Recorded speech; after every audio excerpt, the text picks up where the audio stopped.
Salom qo'ying do'stlar, men Rashad Jasmina. Bugungi videomizda nima taxmin deb o'ylaysizlar? Buni tezroq kommentga yozib ketinglar. Men bo'lmasam ko'rsataman. 1 2 3. Dadam. Mana shunaqa qimirlaydigan, juda ham kulgili bo'lgan odamchani taxlaymiz. Dadam. Bu odamchamizni taxlash juda ham oson. Nimaga osonligini aytib o'taymi? To'g'ri burchak kesib olamiz va keyin buni mana shu yoqdan yopishtirib olib, o'ngga chapga qilib buklab olamiz. Ikki chetidan mana shu yerdan qirqib olamiz va qo'lchasi, ikkita qo'lcha, oyoqchalari afchasini chizib olsak, mana shunaqa qimirlaydigan odamcha hosil bo'ladi. Dadam. Buni har xil ranglardan taxlasangiz ham bo'ladi. Keyin yana bir narsa, lambada degan qo'shiqni hamma bilsa kerak-a? O'sha qo'shiqqa o'ynaydigan odamlarga ham o'xshab ketar ekan. Dadam, mana shunaqa. Bo'lmasam, bu qimirlaydigan odamchamizni taxlashga kerak bo'ladigan narsalarni aytib o'taman. Tezroq sumkangizdan oling. Men bo'lmasam aytishni boshladim. Buni mana shu yerga qo'yib olamiz. Bizga kerak bo'ladi mana shunaqa lilinka va keyin mana shunaqa qaychi, qora qalam, kley va keyin har xil rangdagi flomasterlar. Agar sizda flomaster bo'lmasa, har xil rangdagi qalamlardan foydalanishingiz mumkin. Keyin bizga kerak bo'ladi eng asosiy narsa bu har xil rangdagi rangli qog'ozlar. Mana shunaqa. Bo'lmasa, bu qimirlaydigan odamchamizni taxlashni boshladik. Birinchi bo'lib flomasterlarimizni ochib olamiz. Keyin buni mana shu burchakka olib qo'yamiz. Bularni ham burchakka olib qo'yamiz. O'zimizga kerakli bo'lgan narsani olamiz. Bu mana shunaqa har xil rangdagi qog'ozlar. Buni birinchi bo'lib ochib olamiz. Mana shu yerda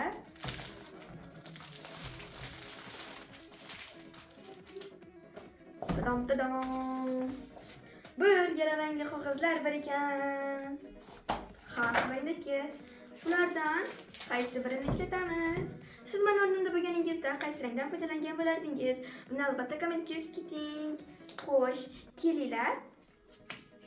Mana shunaqa och ko'k rangdan qimirlaydigan odamchamizni taxlaymiz.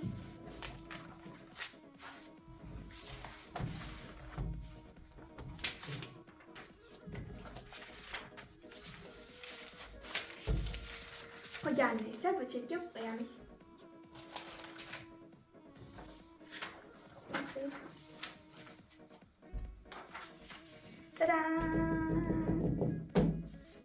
O'zimizga kerakli rangdan olib oldik. Siz qaysi rangni ishlatyapsiz? Buni albatta kommentga yozib keting. Xo'sh, keyin bizga qora qalam va lilinka kerak bo'ladi. Xo'sh, bo'lmasam chizishni boshladik. Mana shunaqa tepa joyini kelinglar 7 sm qilamiz.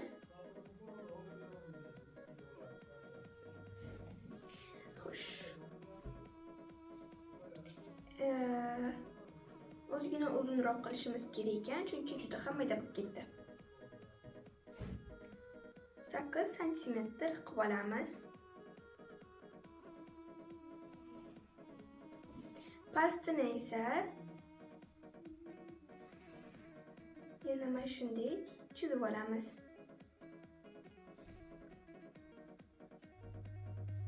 o'n besh yarim bo'larkan. Mana shunaqa chizib oldik. Uzun to'g'ri burchak. Endi buni kesib olamiz.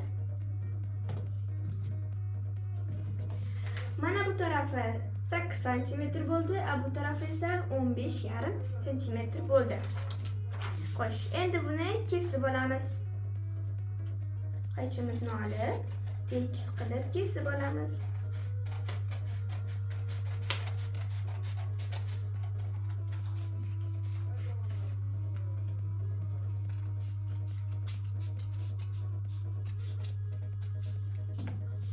Tadam! kesib oldik. Ortib qolgan joyini bir chetga qo'yamiz. Mana shunaqa uzun to'g'ri burchak hosil bo'ldi. Endi buni mana shunday buklab olamiz va mana bu joyiga esa ozgina joy tashlab ketamiz. Ozgina joy tashlab ketgan joyimizni esa mana shunday tashqariga qilib buklab olib, buni kley bilan yopishtirib olamiz. Kleyimizni ochib olamiz.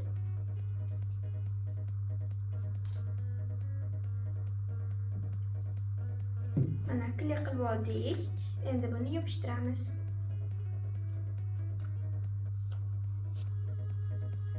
Tadam! Mana shunaqa to'g'ri burchak hosil bo'ldi. Endi buni o'ngga chapga qilib buklab olamiz.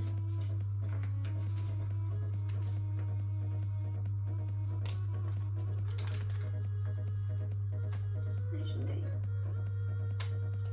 Va keyin mana shunaqa shakl hosil bo'ladi. Endi buni mana shu ikki chetidan kesib olamiz.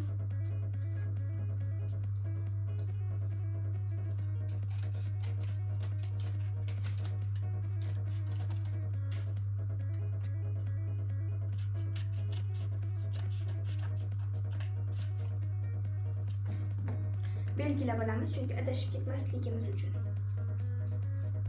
Bilinar bilinmas chizib olamiz.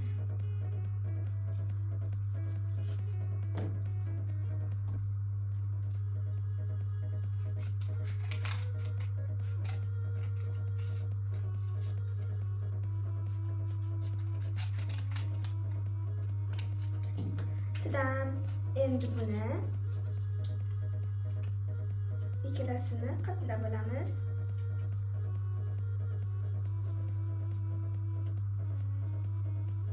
Mana shunday. Ikkala tarafini ham mana shunday qilib qatlab olamiz. Bir tarafini qatlab oldik, endi ikkinchi tarafini qatlab olamiz. Orqadagisi bilan tengma-teng bo'lishi kerak.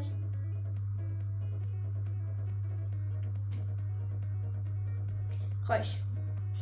Endi bunga afchasi bilan qo'lchalarni va oyoqchalarini chizib olamiz.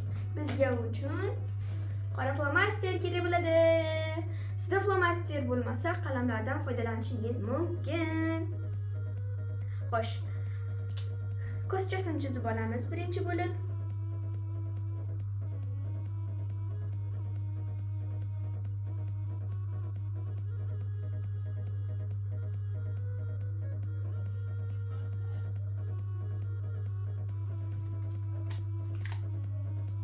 Mana shunday ko'zchasini chizib oldik.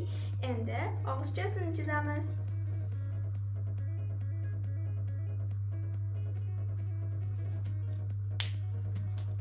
Tadam! Men og'izchasini mana shunday qilib chizdim. Siz bunisi qimirlaydigan odamjonga o'xshab ham chizishingiz mumkin. Tadam! Xo'sh, endi bizga qizil rang flomasterimiz kerak bo'ladi. Tadam! Tilchasini ichini bo'yab olamiz birinchi bo'lib va keyin ikki joyiga mana shunaqa qizilcha qo'yib olamiz. Tadam! Bu ofchasi bo'ldi. Hozir esa qo'lchalarini chizib olamiz. Bitta qo'lini bu tarafiga, xo'sh, bitta qo'lini esa bu tarafiga qilib, mana shunday qilib chizib olamiz. Tadam! Endi bu yog'iga esa oyoqchalarini chizib olamiz.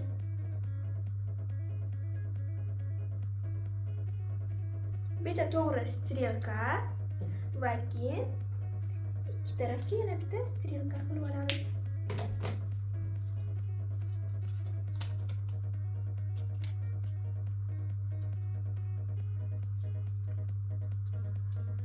Tadam! Bu qimirlaydigan odamchamiz tayyor.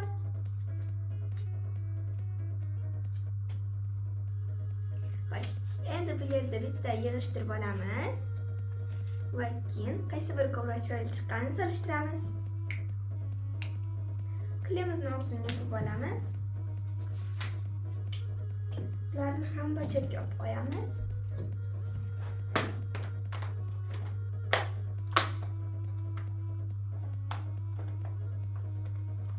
flomasterinimizni hovlisini yopib, uni ham bir chetga qo'yamiz. Dadam. Bu hozir taxlagan, qimirlaydigan odamcham. Bu esa avval taxlagan, qimirlaydigan odamcham. Qimirlaydigan odamchalarim sizga yoqdimi? Yoqqan bo'lsa, like, podpiska bosib qo'yish eslaringizdan chiqmasin. Bu qimirlaydigan odamchalarim o'zimga juda ham yoqdi. Dadam. Ikkita mana shunaqa qimirlaydigan odamchalar. Bittasini ovchasi mana shunaqa, bittasiniki esa ko'zi yumilgan holdagi ovchasi. Bittasini ko'zchasi ochiq. Dadam. Bu taxlagan qimirlaydigan odamchalarim o'zimga juda ham yoqdi. Ikkalasi ham bir-biridan chiroyli bo'ldi. Dadam mana shunaqa o'ngga chapga qimirlatsangiz qimirlaydi. Bu taxlagan odamchilarim o'zimga juda ham yoqdi. Sizga yoqqan bo'lsa like, podpiska bosib qo'yish esingizdan chiqmasin. Bo'lmasa hammaga bye.